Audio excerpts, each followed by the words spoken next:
Salam Efrata Devotion. Pernah dengar orang ngomong gini nggak? Percuma aja rajin ibadah, tapi mulutnya nggak dijaga. Wis, kau ini ya pergi ke gereja tiap minggu, tapi omonganmu, sudahlah. Sering kayak gitu ya.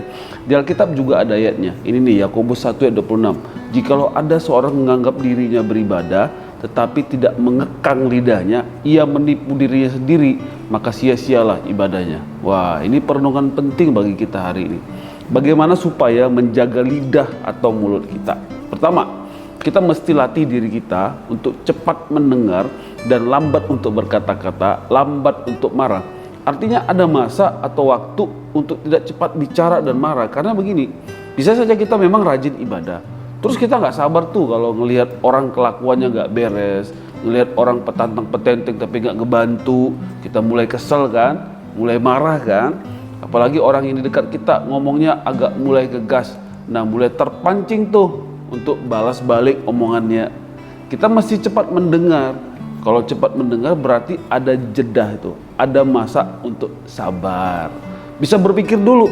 Jadi kita yang rajin ibadah, coba latih dulu untuk sabar dan cepat mendengar, lambat untuk berkata-kata. Jadi nggak sia-sia ibadah kita. Kedua, jaga hati.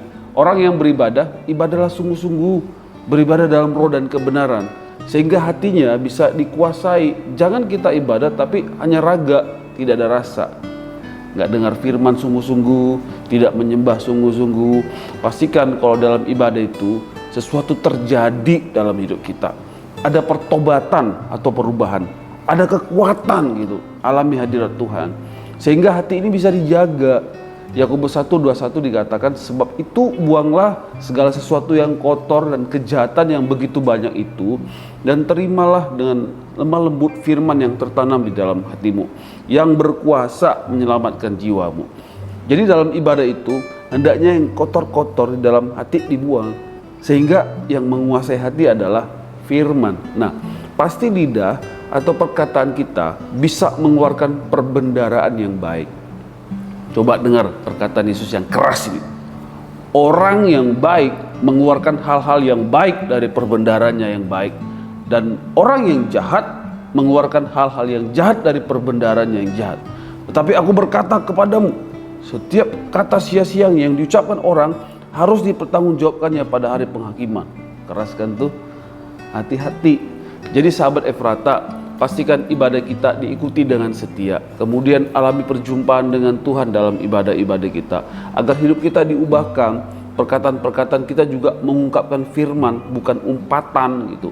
Banyak-banyak memberkati orang yuk, dengan ucapan-ucapan yang baik, perkataan-perkataan yang menguatkan. Ibadah jadi tidak sia-sia kan. Bapa di sorga jadi dimuliakan. Nah, orang lain mengalami kasih Tuhan. Mari kita berdoa. Bapa yang baik, terima kasih Tuhan, Kau mengasihi kami.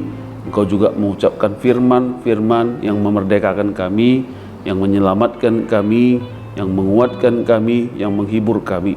Kami rindu Tuhan sebagai orang-orang percaya, kami mau ibadah dengan sungguh-sungguh. Dalam ibadah-ibadah kami mau alami kemuliaan Tuhan, kami mau alami firman Tuhan, kami mau menyembah Tuhan dengan sungguh-sungguh. Ibadah kami kiranya mengubah hati kami, mengubah hidup kami, bahkan perkataan-perkataan kami.